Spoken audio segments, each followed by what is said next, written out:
It's like making another post. It's like making another post.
Southern University and have an important conversation regarding HIV and AIDS. This is done through the Center and Studies.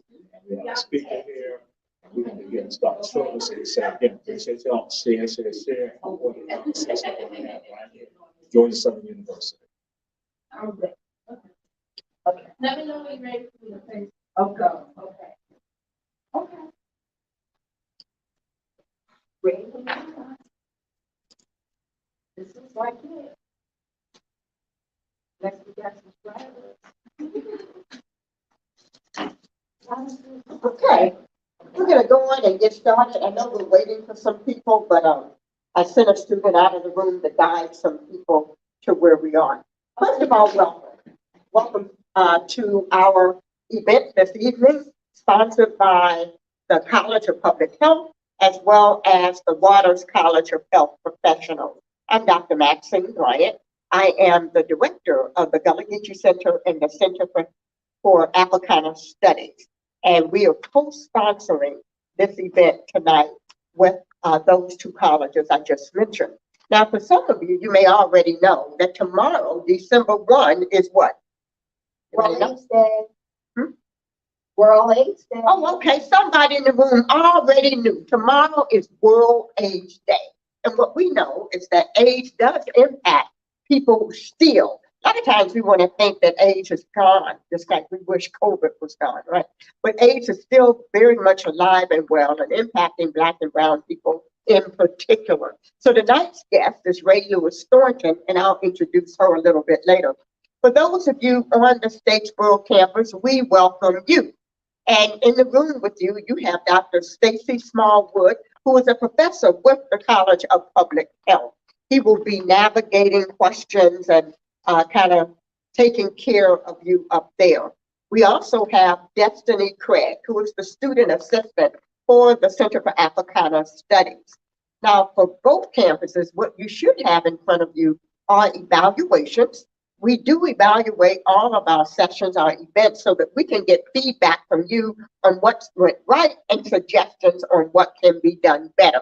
So please, before you leave, if you have to leave early, please complete the evaluation. You do not have to put your name on it if you don't want to, but we do want your feedback. So you can just leave it on the table where you are, and then we will know what you think about the program. You also should have already signed in. We like to keep an idea or keep track of the people who come to our programs. So please give us your name and your email on the sign-in sheet. Now, at the Center for Africana Studies, I have a team of people who work with me. I've already introduced Destiny Craig. I'd like to also now yield the floor to Dr. Jamal Teray, who is the coordinator of the Center for Africana Studies, Gullah Geechee Center.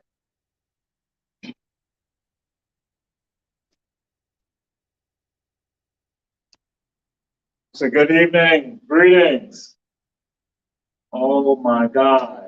I know Statesboro is doing better than Savannah. Because it's like there's no life going on here. And that's what we're talking about. We're talking about life right now. We should be celebrating. We should be celebrating. Because Dr. Maxine Bryant said to y'all, again, many of us tend to think that, again, We don't have to worry about HIV and AIDS. We don't have to worry about it. It's over with. No, it still impacts the lives of people. And so we're glad to have this program. This is an important session tonight because, again, she threw it out. Dr. Brian threw it out there about December 1st. It is about life. We're celebrating and talking about life. How do we live with regards to our daily lives with regards to this condition people call AIDS or HIV? And so a great speaker. And we're glad to have all of you here in Savannah and in Statesboro. And so let's have some life. Those of you in Statesboro, have your questions, throw it out there, because we want to have this be interactive and also having communication. Because we're going to leave out of here taking the words that we get inside here to share with other people. The seeds have been planted. So that's why, again, the sacred tree is in Savannah right now and in Statesboro regarding life. And so we thank you all for being here. And I'll be back also. Oh, wait, I won't be back. I'm going to tell you right now, because we're celebrating life today. But then on Friday in Statesboro and in Savannah and Psalms Hall in 214 and at the College of Education, there in a room 1123, we're going to have a pre-Kwanzaa celebration. The second annual pre-Kwanzaa celebration. But guess what? It's going to be the first time in Statesboro. So we're excited about that. And the speaker on that night is going to be Amadou Masale. Some of y'all probably heard some rumors. You heard some ruminations about people leaving from Georgia Southern University going to Sierra Leone. And Amadou is the person tied to that with Dr. Maxine Bryant. So yeah, this is an exciting week for all of us right here. And again, we thank you all for being here. Glad to have you all here. And please fill out the evaluations and also the sign-in sheets. And so we now turn it over back to our leader, Dr. Maxine Bryant. Thank you, Dr. Terrell. So the Center for Africana Studies actually has been in existence since 1976 on the Statesboro campus. On the Armstrong campus, we had African American studies.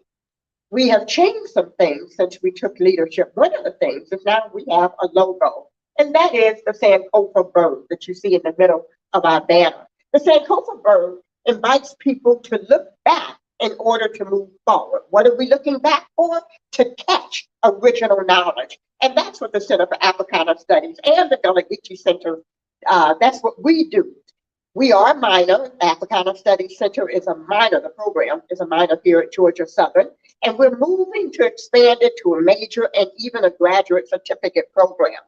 If you are an undergrad and you do not have a minor as of yet, we invite you to minor in Africana Studies. You can see either Dr. Teray or myself to get more information about that. Now, without further ado, I want to introduce our speaker. Now, some of you saw the flyer. You know that she is a woman who's been living with AIDS for a number of years. I call her Raw Ray because that's what she is. She is raw, she is real, she is Ray. She's informative, powerful. This information is crucial and essential. She uses her story to enrich the lives of others. Now, while she is an award-winning, Emmy-winning person, award-winning AIDS activist, she's written books.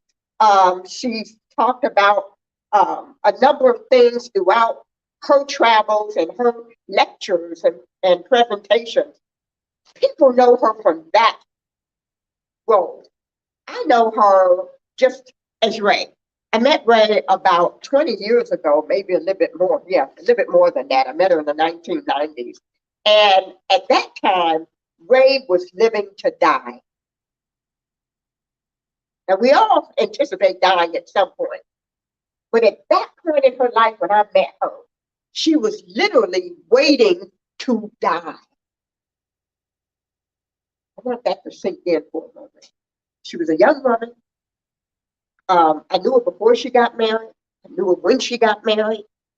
And even her husband, and when I got divorced, even her husband was waiting for her to die. Right? And she didn't. She didn't die. I even wrote her a poem that's in one of her books because we put together a book that was going to memorialize her and, you know, all of that. It was called Raise. Wait, actually, Raise. I got that. Raise. And lo and behold, that was in the 1990s. It's 2022. This girl's still kicking. right? She's going to tell you about her story, about her journey. I do want to promote something. She's probably going to talk about it later. Her latest book is called Unprotected. Now, you might think that a woman with AIDS writing a book called Unprotected is about unprotected sex. That's a part of it. But she was unprotected throughout her life, which led to her being a traumatized individual. And I'm sure she's going to share a little bit about that too. So I'm excited. I am thrilled. I am beyond whatever. Because my friend Ray Lewis Thornton is here with me in Savannah. And let's welcome her with a round of applause. Hello.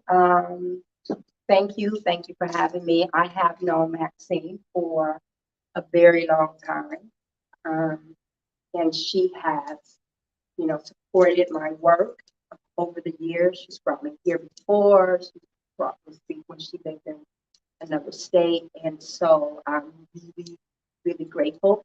I'm fighting a little cold sinus bug, you all, so I'm sucking on cough drop. I usually don't do that when I speak, so just be patient with me. Hello there, Statesboro. So those who are watching on Facebook Live, I'm at Georgia Southern University, and I'm on the Armstrong campus. And there are college students in this room. And you see this here.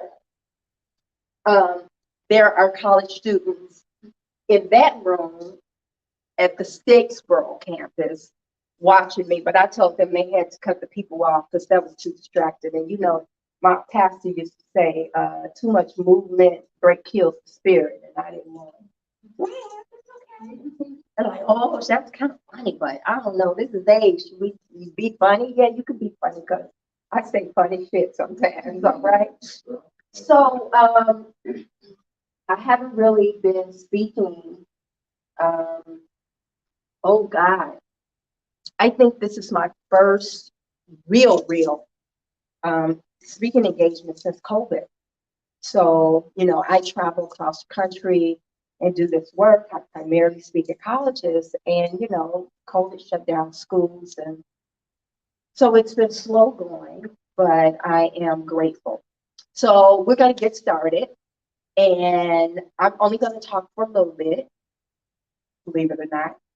And then the bulk of what we'll do will be Q&A. And so that's for you guys over in Statesboro. Get your questions. When I say something, you be like, oh, okay, write it down so you remember. Because when we get to Q&A, I have one rule.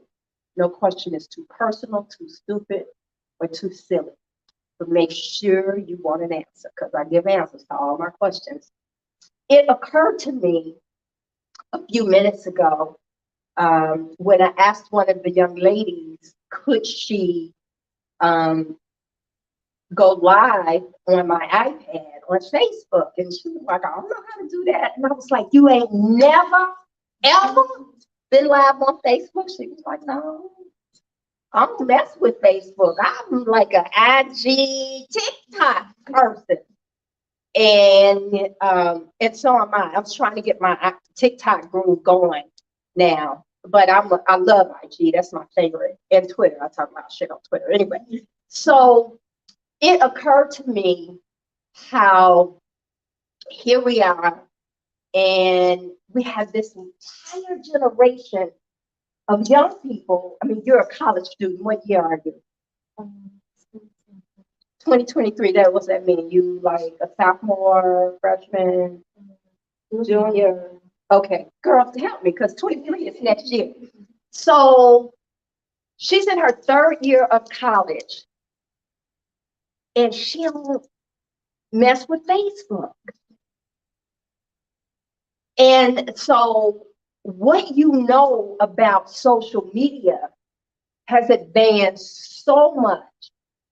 Like, whoa, it has advanced. We can say the same thing about HIV/AIDS. Like, what you know about HIV/AIDS, it's very, very different from what was happening in the US when I was diagnosed with HIV. And so I'm going to tell you a little bit of my story, and then we're going to get into the real talk, okay? So I was diagnosed with HIV when I was 23 years old. I donated blood, and what I thought was a thank you letter was a letter telling me that something was wrong with the blood I donated. So, young lady, what's your name? Javon.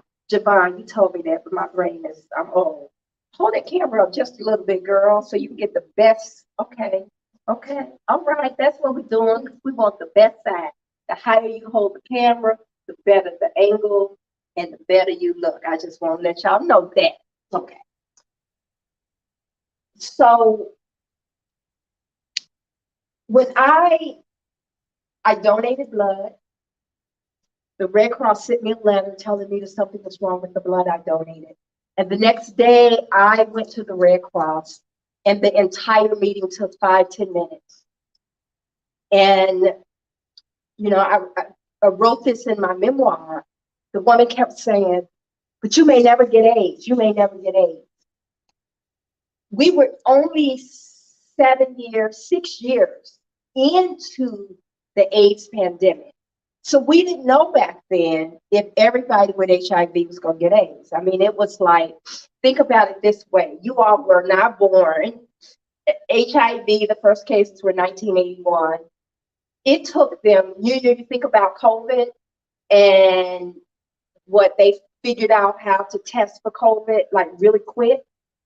They didn't even figure out how to test for HIV until 4 years after the first cases of AIDS.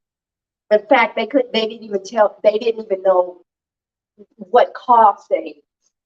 They just knew that people, mostly gay white men, were coming into the hospital dying with all of these infections. And so it took 4 years after the first AIDS cases. Come on in, have a seat.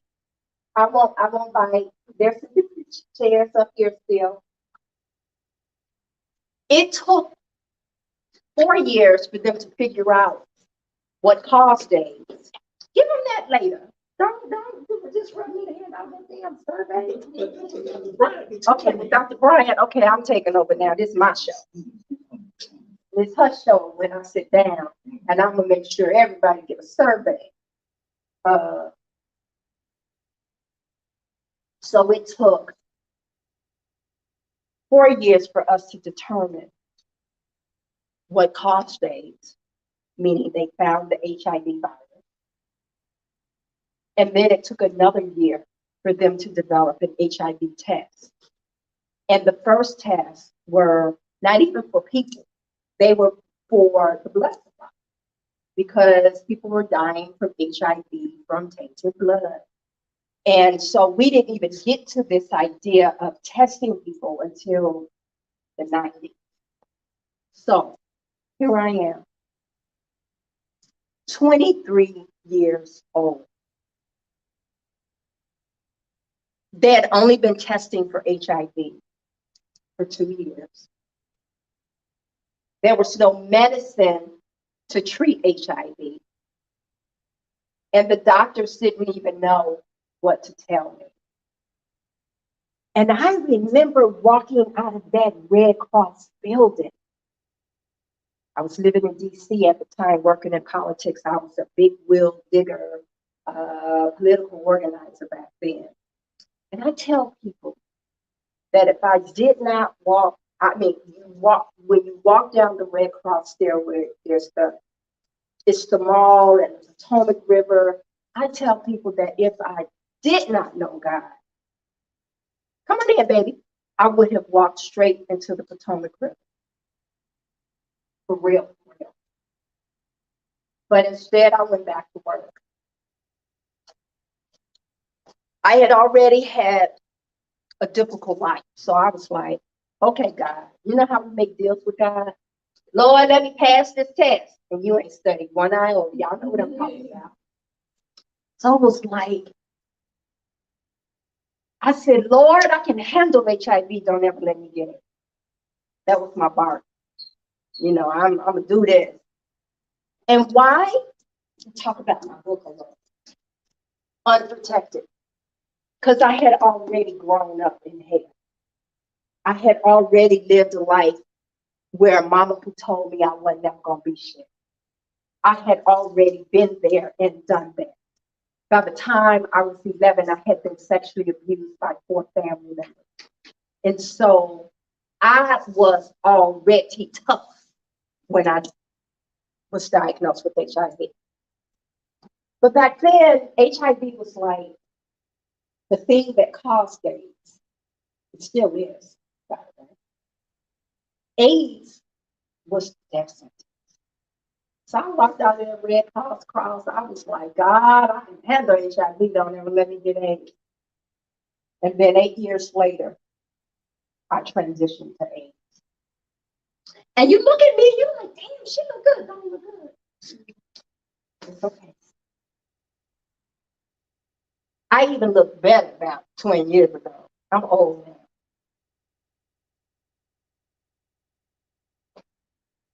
I made a transition to AIDS. And the life expectancy for somebody with AIDS was 18 months. So Maxine was right. I was living to die. I mean, I literally was living to die. I went from a size 12 to a size 10 to a size 8 to a size 6 in 6 months. Oh, and I was living in secret. There's an African proverb that says, he who conceals his disease cannot expect to be cured. And as sure as I'm standing here, the secret was killing me quicker than the disease. And I was, we like skinny. He was like, girl, look at you. You done lost all that weight. I was like, thank you, baby. Like I had been on Jenny Craig or some shit. The secret was killing me. I went from 3 pills a day to 23 pills a day. And the medicines were making me sick. That first generation medicines of HIV were a mother to take. Now you hear people talking about, oh, I just take a pill a day. You see all those commercials about people taking a pill a day. That wasn't the deal. At one point, my highest pill load was 33 pills a day. And women with HIV have a whole lot of gynecological problems. And so I started to have irregular menstrual cycles.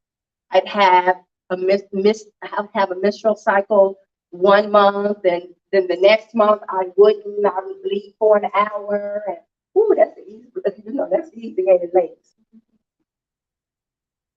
But then sometimes, one time, I bled for 23 days. Yeah, I should say that. It looks good or something. I was dying. There was absolutely no expectation for me to live.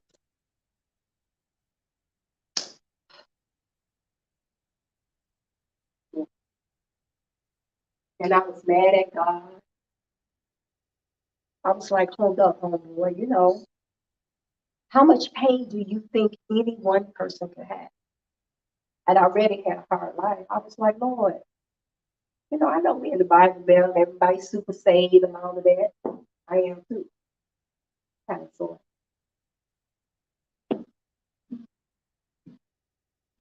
of.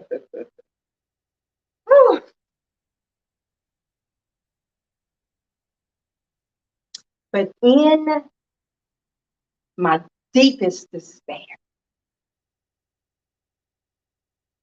God said to me, it was me who carried you.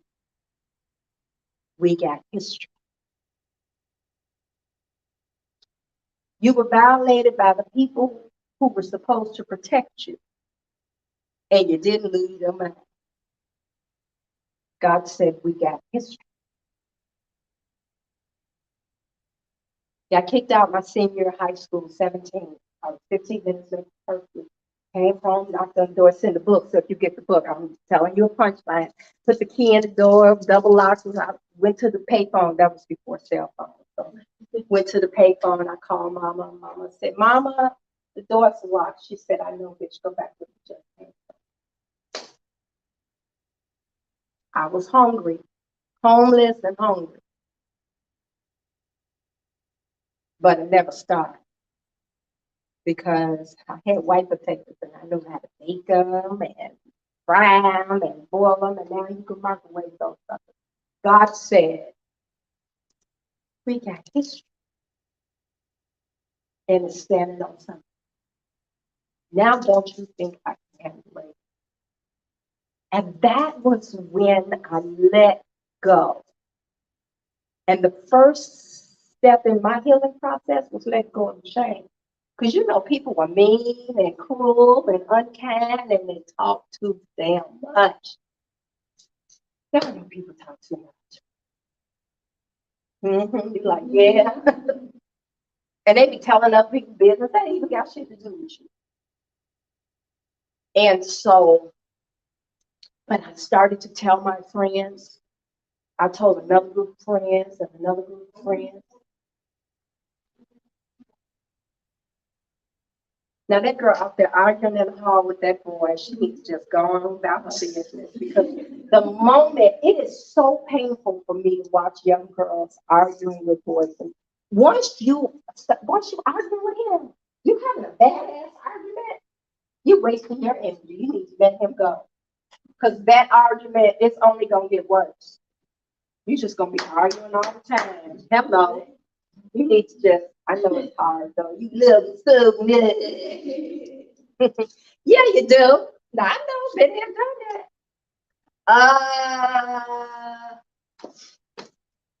And then I started speaking. God had a plan for me that I couldn't see, and I started speaking. And 6 months later, I met Susan Taylor, the editor-in-chief of Essence Magazine, and she asked me would I be on the cover of her magazine. I'm the first Black woman to tell my story on the cover of a magazine, and I crisscrossed this country.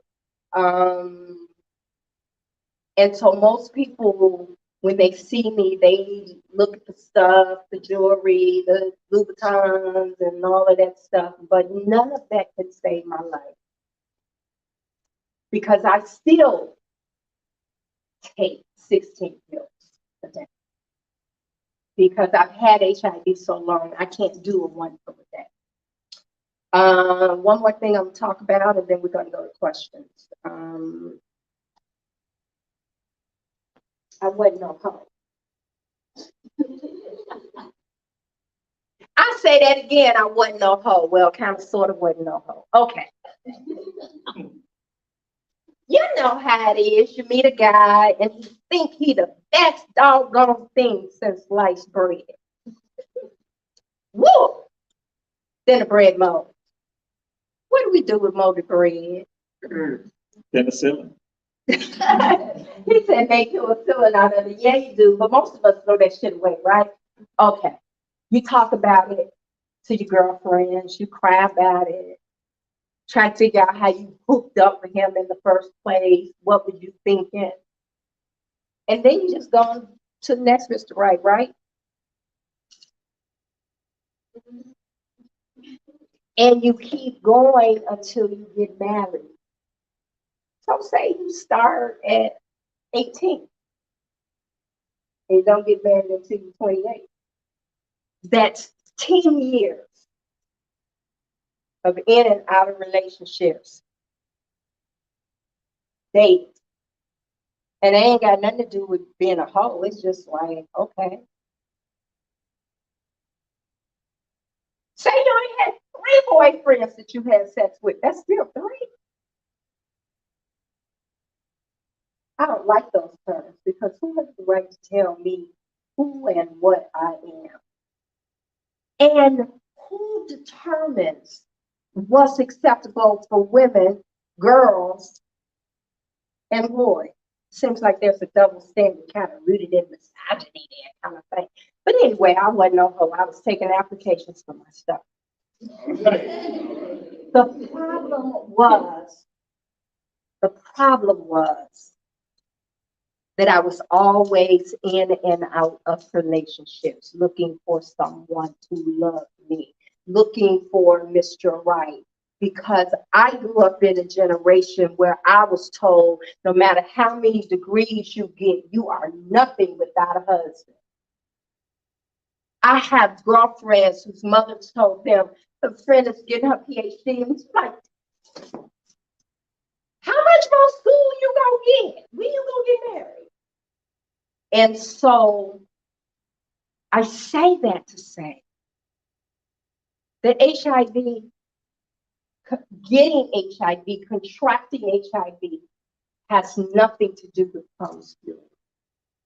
It has to do with you trusted the wrong man or the wrong woman at the wrong time. And once you have sex, you can't take it back. Oh, damn.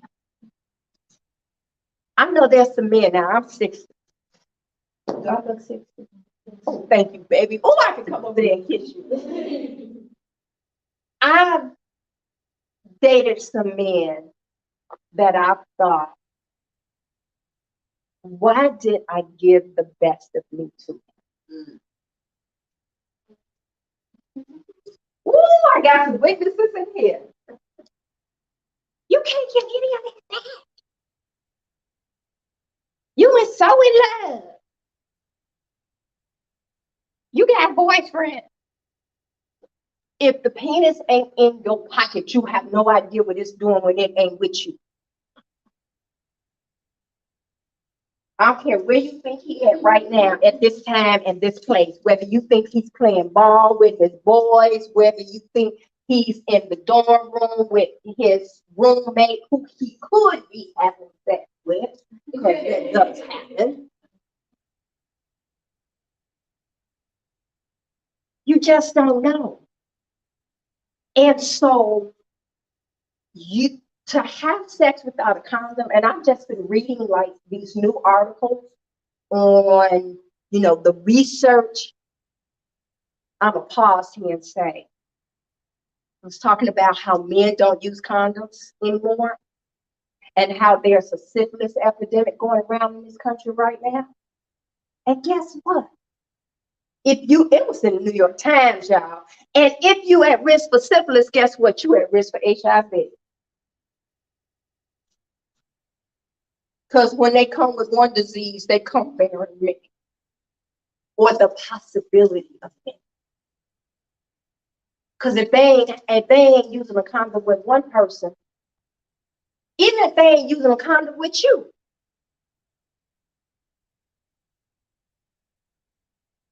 I hope I said all of that. Y'all gonna go back to y'all doors and rethink that thing. Y'all gonna be like, Some of you all are gonna say,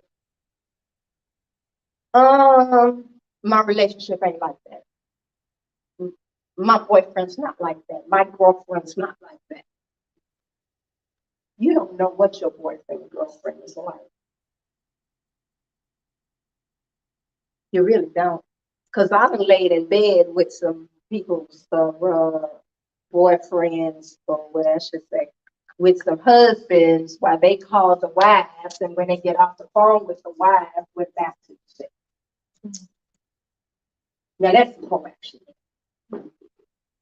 No, that's some, it's not some whole action, but what it really is some self-hate stuff that I think that my vagina is only worthy. That I have to be with this man who goes home to a woman at night. That's the only place my vagina can land. Sometimes we don't give our vaginas enough credit. For real. I know some of y'all are uncomfortable, boy. Y'all like, woo, she telling the truth, but damn, this is like, oh, I can't say that. I told y'all she was wrong. And so here I am. God has truly blessed me. I can go from God to coochie in 5 seconds. It's the same.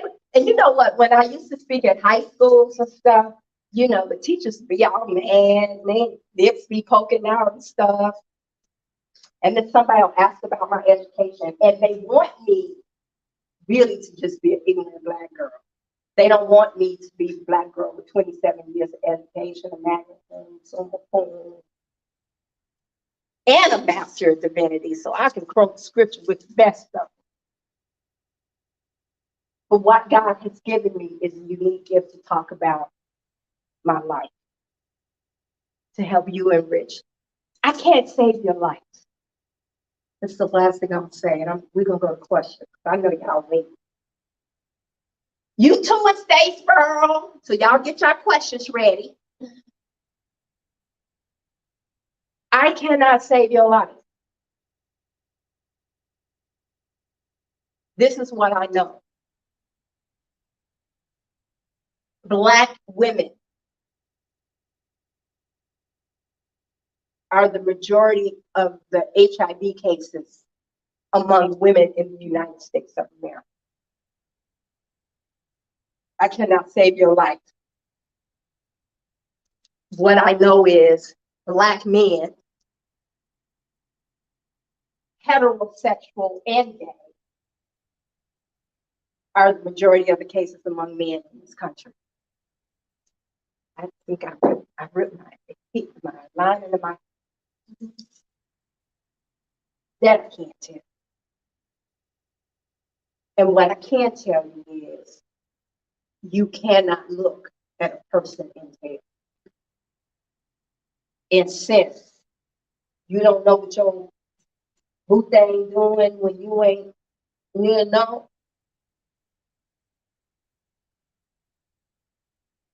Still, to have sex, I still believe without a condom, is to put your life, your future, against that sex. Can we treat you? Yeah, we can treat you. Can you live a long time with HIV? Yeah, you can live a long time today with HIV. And you may be one of the people who could take one pill a day. And you'll see 70, maybe even 80. But guess what? HIV will change your life forever. This ain't no punk disease. This is some real shit.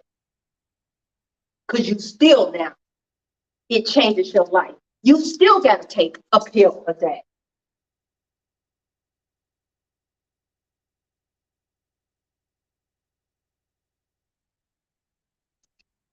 And now we're starting to study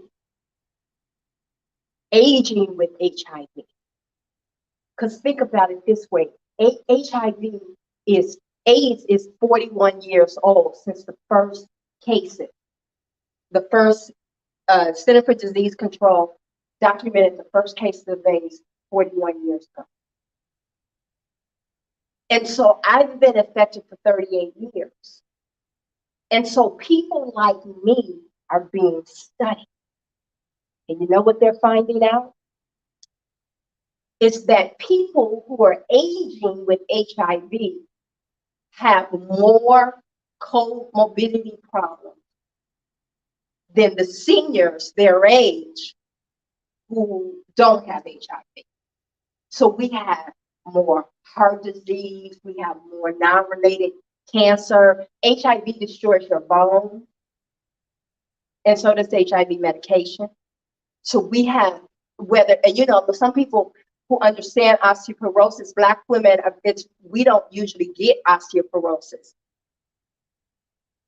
But it doesn't matter. Male and female, long-term with HIV creates osteoporosis.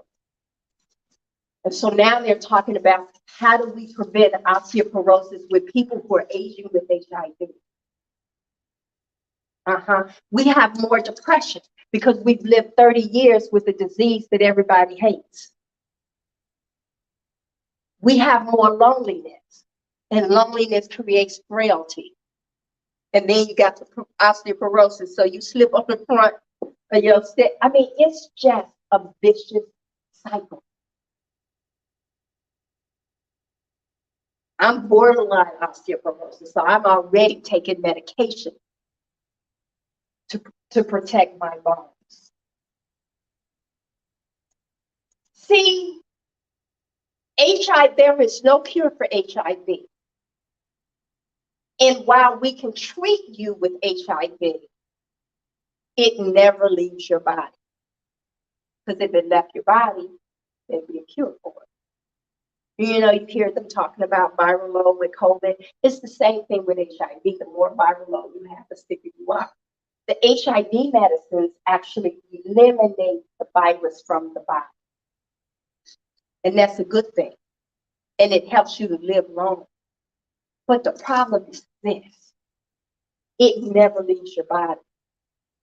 And so when a foreign agent is in your body is doing what it's supposed to do.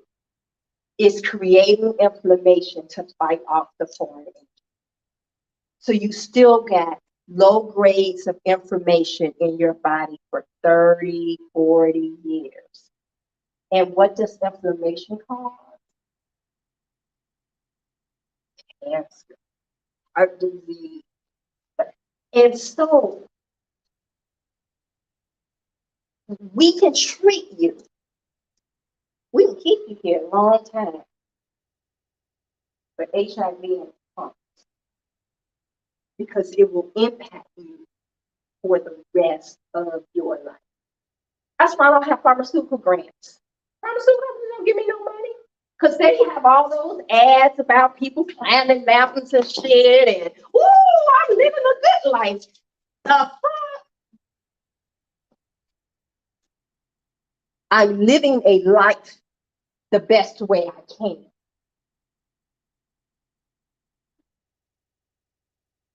And in the South, you got still family members that won't even people around them with HIV.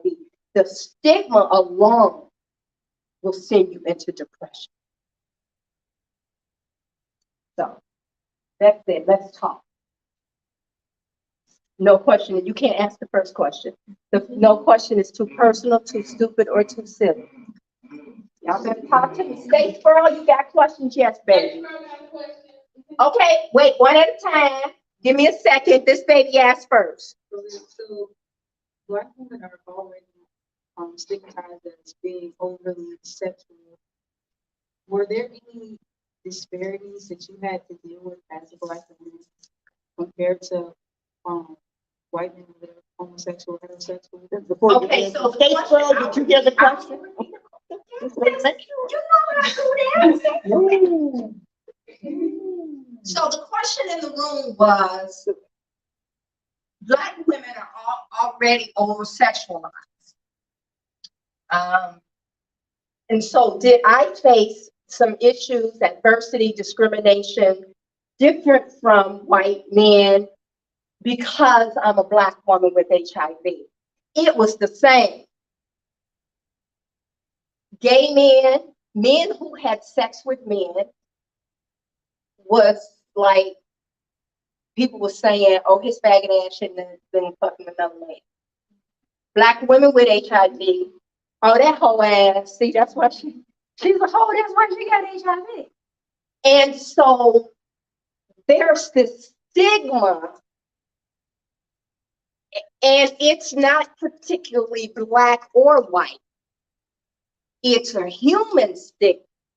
And the stigma is based upon this. If I can figure out what makes me different from you, then I know that I'm not going to get HIV like you. So you need me to be the hoe.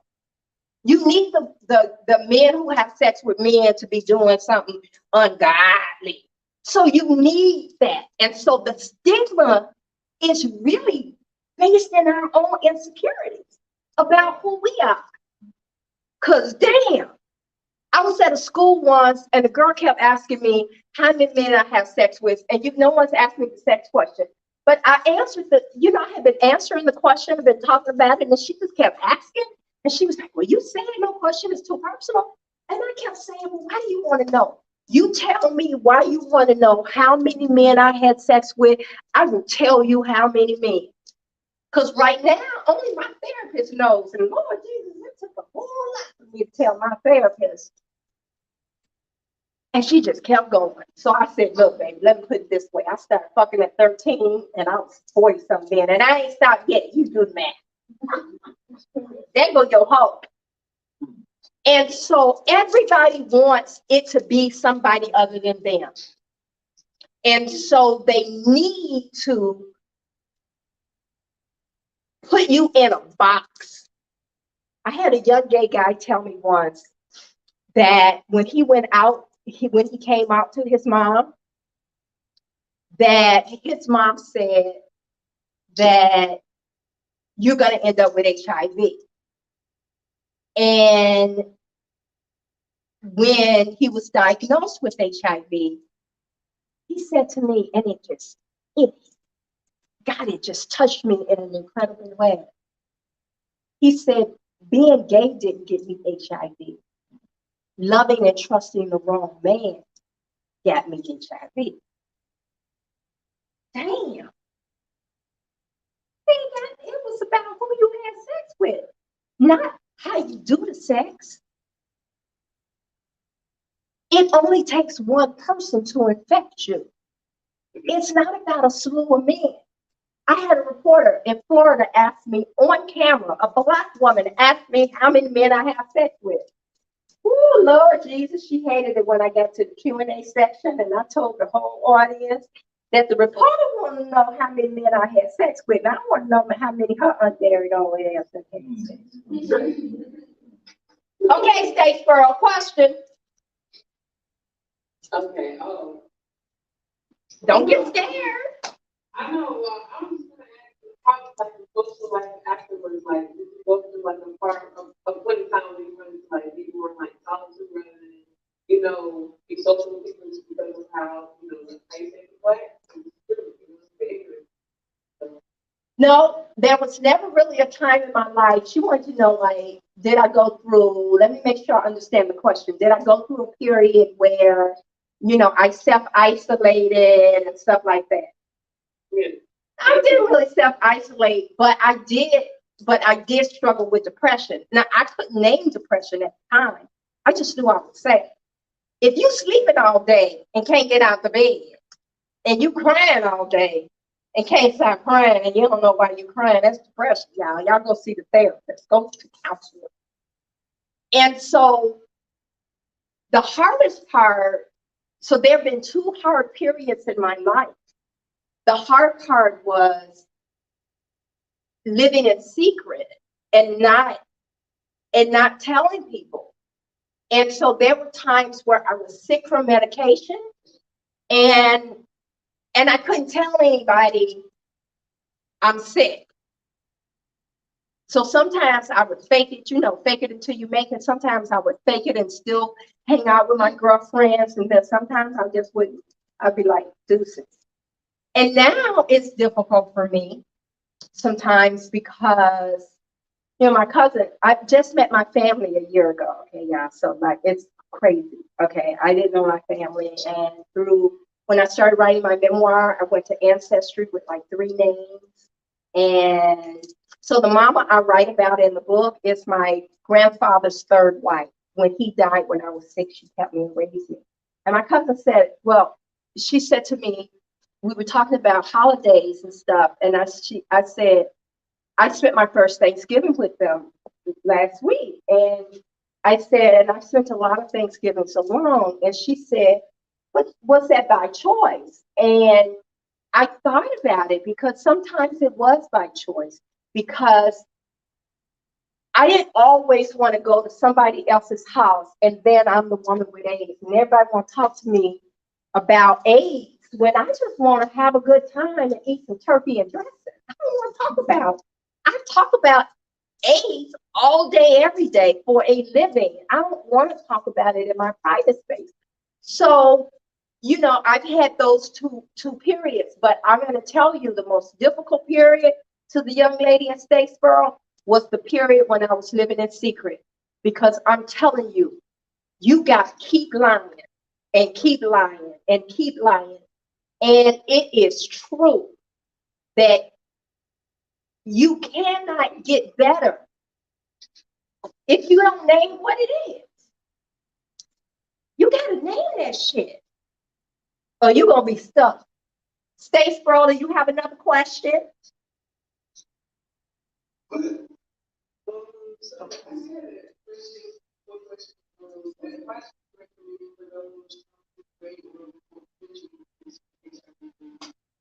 Well, you know, what advice would I give those who wants to do prevention and stuff for HIV/AIDS? So is that on the college level, like with peers, or do you want to do a profession?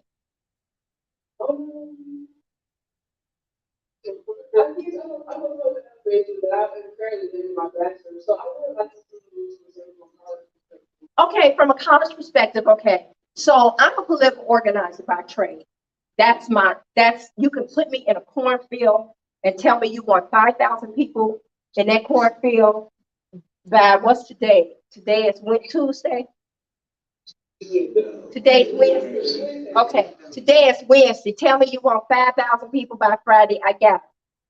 I can get you 25,000 people by next Wednesday in that cornfield, because that's what I do.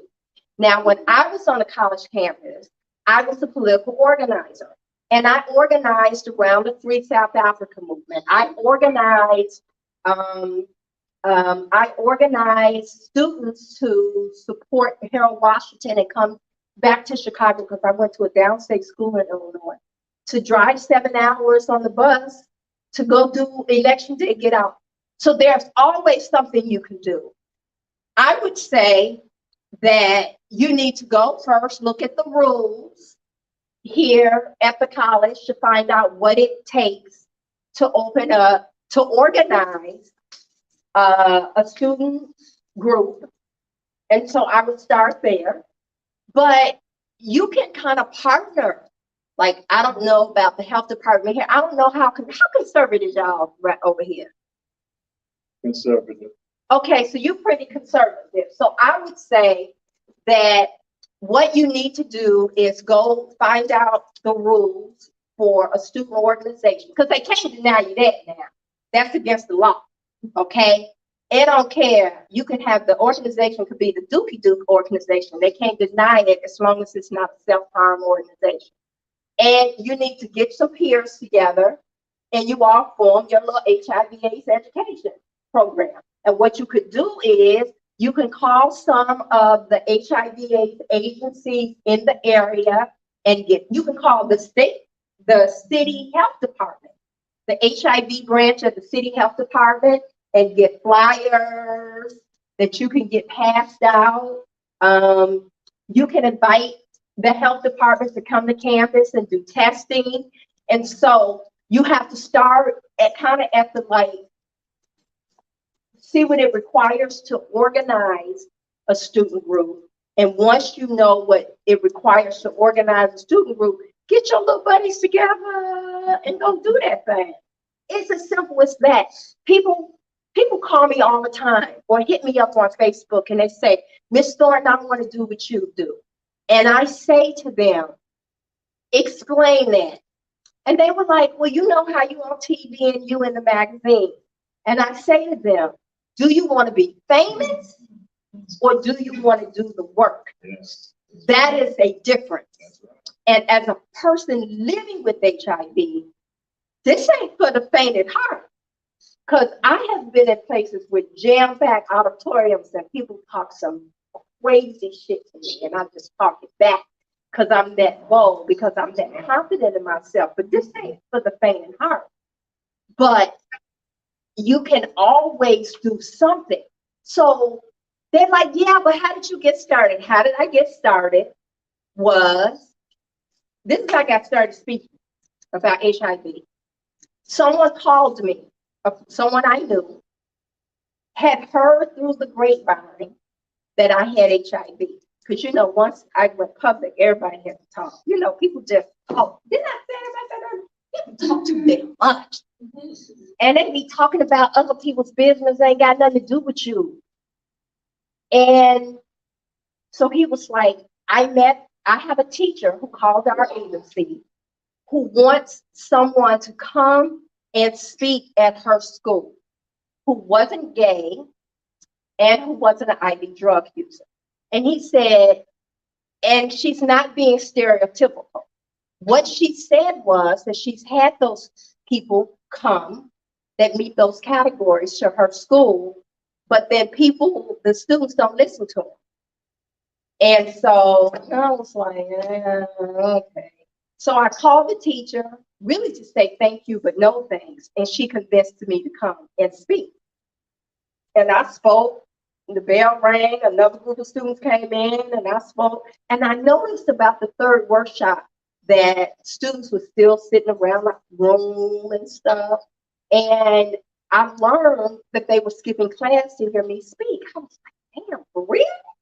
And then the next day I came, young people were everywhere, all on the walls, all on the floor. Those who had heard me the day before wanted to hear me again. And so I started speaking in Chicago public schools. And that teacher believed in me so much that she had me come speak to another group of teachers who was in charge of peer intervention in the Chicago public high schools. And I went there. They gave me like 15 minutes to speak, and every room was confirmed. And then 6 months later, I met Susan Taylor at a black tie event. I was getting the Community Service Award. For those of you all who are too young, who don't know who Susan Taylor is, she was the editor of Essence Magazine for many, many years. In fact, I'm going to be in a documentary on Essence that OWN has purchased that's going to air next summer on the history of Essence. And so, you know, I stood up, men were hitting on me all night, I was looking fly, and I was like, you know, you black folks, y'all in denial. I said, men have been passing me numbers all night long. I said, not only do I have HIV, I have AIDS. And you could hear a pin drop. And I said, thank you for the award. And as I was walking off, Miss Taylor said, can I do a story on you? So God will open the doors for you. It's like this. The Bible says God will make room for your gifts. Don't y'all like have to go for God to continue just and so I believe that. And I also believe in student empowerment because I did it. And I trained other young people to do it. And so, girl, just call the health department and get you some HIV literature. And you got days. So tomorrow is World AIDS Day. In February is National Black HIV/AIDS Awareness Day. In March is Women and Girls HIV/AIDS Awareness Day. So there are days that you can center your programming around. So girl, call the people. Find out what you got to do. Go to student activities tomorrow. Tell them I said that you want to organize an organization. And you don't need nothing fancy. You just want a peer group. And then find out who educates you on HIV. Because you need to be educated on HIV in order to talk about HIV. Okay. This baby had a question. I'm coming back to you, State Girl. Yes, baby.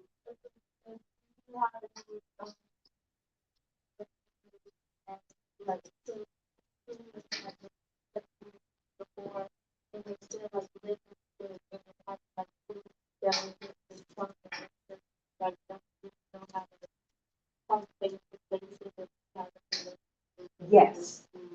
So the question in the room is,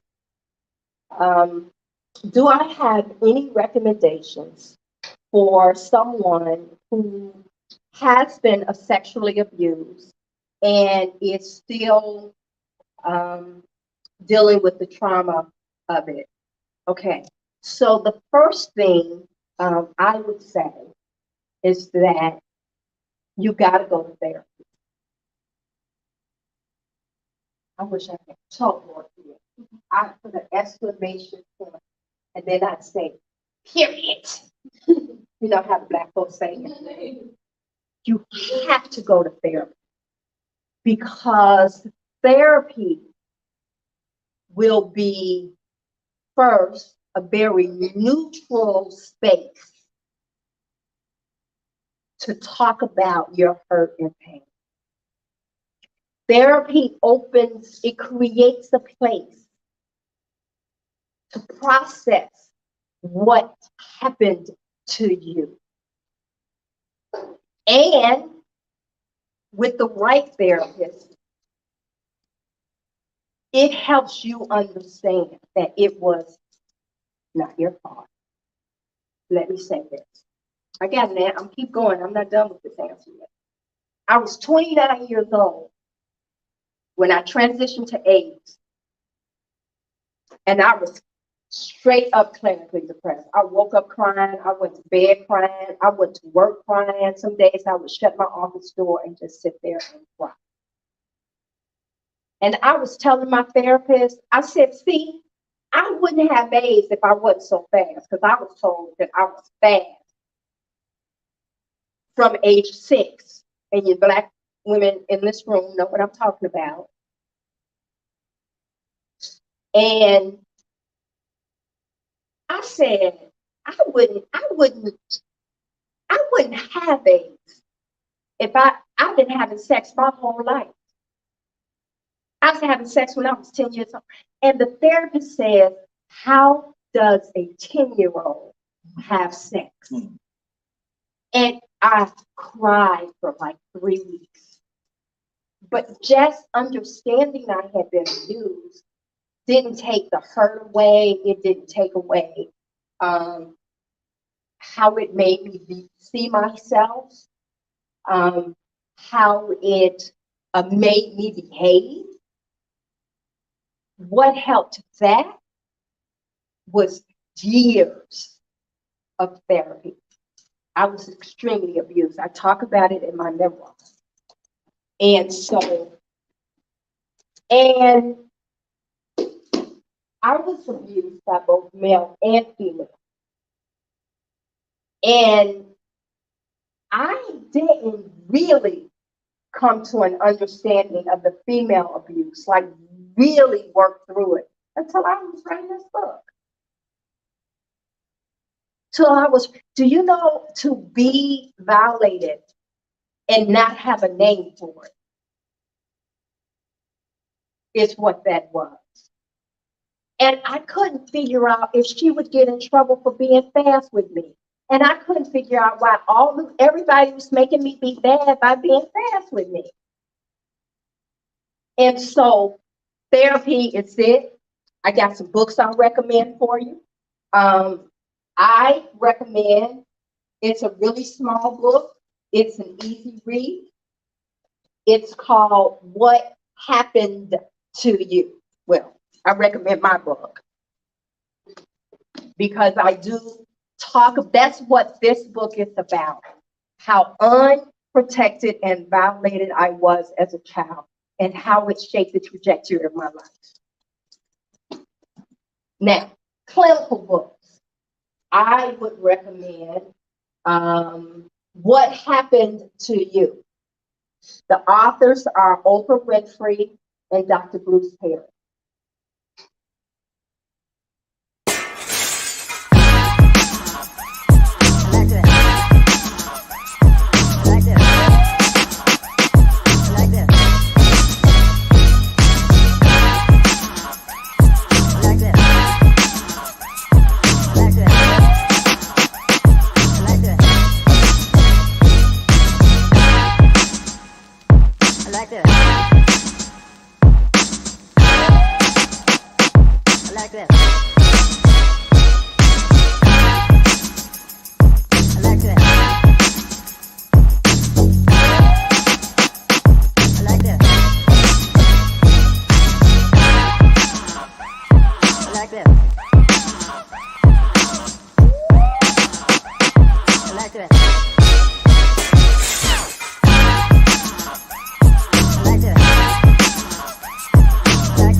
like this. I like this.